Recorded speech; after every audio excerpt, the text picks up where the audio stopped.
अस्सलाम वालेकुम। आज जो है हम सी प्लस प्लस में ऊप स्टार्ट करने जा रहे हैं।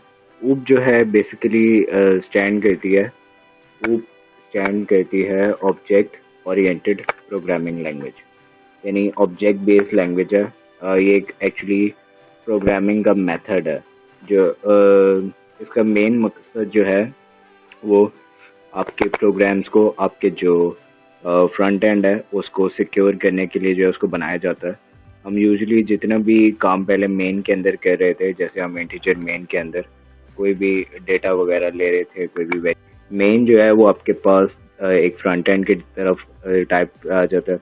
और जो आपका बैक एंड है, बैक एंड कुछ ऐसे समझ लें जैसे आपके पास क्लासेस वगैरह आगे आएंगी, उसमें कुछ प्राइवेट डाटा मेंबर्स और प्राइवेट मेंबर फंक्शंस होंगे जिनको यूज़र एक्सेस नहीं कर सकता। अगर आप कोड खोल के भी देखेंगे तो आपको वो नज़र नहीं आएंगे, आप उनमें चेंजिंग नहीं कर सकेंगे। वो आपके पास प्राइवेट डाटा मेंबर्स और मेंबर फंक्शंस होंगे। तो वो बनाई गई थी डाटा को प्राइवेट करने के लिए, सिक्योर करने के लिए। मेन हमारे पास फ्रंट एंड के तौर पे आ जाता है और क्लासेस आप ऐसे समझ लें जैसे आपके पास बैक एंड है। तो सबसे पहले जो है हम आपके पास ऊप है, उसके अंदर आपके पास दो चीज़ें होती हैं। कौन सी वाला? Two things. एक आपके पास होते हैं डाटा मेंबर्स, ठीक है, और दूसरा आपके पास होता है, पहली है डाटा मेंबर्स और सेकंड है मेंबर फंक्शंस, ठीक है। अब ये कोई वो ऐसी चीज़ नहीं है जो आपने पहले कभी जो है वो सुनी ना हो। डाटा मेंबर्स सिंपली जो है उन्होंने क्या किया है, वेरिएबल्स को एक नया नाम दे दिया डाटा मेंबर्स का। जब भी वेरिएबल्स क्लासेस के अंदर या स्ट्रक्चर्स के अंदर यूज़ होंगे तो आप उन्हें डाटा मेंबर्स कहेंगे, वेरिएबल्स को। और जब भी फंक्शंस जो है वो क्लासेस के अंदर या स्ट्रक्चर के अंदर यूज़ होंगे तो आप उन्हें मेंबर फंक्शंस कहेंगे। सिंपली आप फंक्शंस भी कह सकते हैं, बट यूजुअली इन्हें क्लासेस में और स्ट्रक्चर्स के अंदर जो है वो मेंबर फंक्शंस कहते हैं, ठीक है। अब आपके पास जो है इंटीजर मेन में आपके पास दो करली ब्रेसेस हैं, यानी ये इसके दो हाथ हैं। ये इंटीजर मेन के दो हाथ हैं। इसके दरमियान जो भी होगा तो वो सारा जो है इसी के अंदर रहेगा, इसके बाहर जो है आप कॉल नहीं कर सकते। जैसे आपके पास एक वेरिएबल है इंटीजर नंबर का, ठीक है, ये आपके पास एक वेरिएबल है।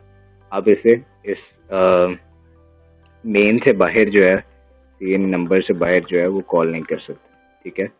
अब ऐसा नहीं कर सकते, एरर दे दिया। इसी तरीके से आपके पास क्लासेस के भी जो है कुछ डाटा मेंबर्स और मेंबर फंक्शंस होते हैं जिन्हें आप जो है वो इन उनके हाथों से बाहर जो है आप उन्हें एक्सेस नहीं कर सकते, दूसरी जगहों पर आप एक्सेस नहीं कर सकते। अब फिर हमने जब उन्हें एक्सेस करना होगा, ठीक है, तो हम उसे आखिर एक्सेस कैसे करेंगे उसे भी हम देखेंगे। बट सबसे पहले जो है हम स्ट्रक्चर से स्टार्ट करते हैं आज, कि हमारे पास जो है वो स्ट्रक्चर का सिंटैक्स क्या है। सबसे पहले आपने क्या करना है, आपने एक कीवर्ड ले लेना है स्ट्रक्ट का, ठीक है। स्ट्रक्ट का कीवर्ड लेना है और उसके बाद आपने कोई भी स्ट्रक्चर जो है वो नाम दे देना है, जैसे आपके पास स्टूडेंट्स है, ठीक है। पहले स्ट्रक्चर का सिंटैक्स देख लें। स्ट्रक्चर का सिंटैक्स बहुत सिंपल सा है। आपने सिंपली क्या करना है, आपने लिखना है स्ट्रक्ट, और उसके बाद आपने स्ट्रक्चर का नाम जो है वो दे देना है। बस इतना सा काम है स्ट्रक्चर का नाम। एक और चीज़ आपने याद रखनी है कि स्ट्रक्चर के अंदर जो है बाय डिफ़ॉल्ट डाटा मेंबर्स और मेंबर फंक्शन बाय डिफ़ॉल्ट जो है वो पब्लिक होते हैं, यानी आप उन्हें कहीं पर भी एक्सेस कर सकते हैं, कहीं पर भी।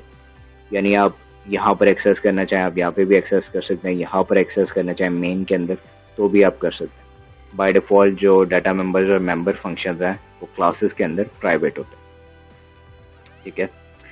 उसके बाद आपके पास जो है, अब हमें इसको यूज़ करने का तरीका देखना है, ठीक है। तो सिंटैक्स है, आपने सिंपली क्या करना है, हम एक छोटा सा प्रोग्राम रन करके देखते हैं। सबसे पहले हम एक स्ट्रिंग टाइप का वेरिएबल लेते हैं नेम, ठीक है। और इसके बाद हम यहाँ पे कर देते हैं एक, क्योंकि यहाँ पर हमने सिर्फ डाटा मेंबर्स यानी वेरिएबल से और मेंबर फंक्शंस यानी सिंपल फंक्शन से जो है वो काम लेना है, तो हमने एक स्ट्रिंग नेम दिया। उसके बाद हम एक फंक्शन बना लेते हैं रीड का, ठीक है। रीड का एक फंक्शन बनाया और यहाँ पर हमने सी आउट कह दिया, एंटर योर नेम, सिंपली बस। और यहाँ पे हमने यूज़र से उसका नेम ले लिया। उसके बाद हम एक डिस्प्ले का फंक्शन बनाते हैं, वाइड डिस्प्ले, ठीक है। और इसके बाद हम जो है यहाँ पे see out your name is name, बस इतना सा काम। जैसे हम पहले जो है वो फंक्शंस में कर रहे थे, बट हम प्रॉपरली फंक्शंस को यूज़ नहीं कर रहे थे, किसी एक स्पेसिफिक क्लास के अंदर, स्ट्रक्चर के अंदर नहीं कर रहे थे। लेकिन अब हम यहाँ पर एक स्ट्रक्चर के अंदर करें, यानी पहले जो है हमारे पास एक मेन का डब्बा था, मेन एक बॉक्स था, और बाहर से जो है हम उस बॉक्स के अंदर जो है वो चीज़ें कॉल भी कर रहे थे और बना भी रहे थे। लेकिन इस बार जो है हमारे पास एक डब्बा है मेन का, और हमारे पास एक और डब्बा है स्ट्रक्चर के नाम से, जिसके अंदर स्टूडेंट है, ठीक है।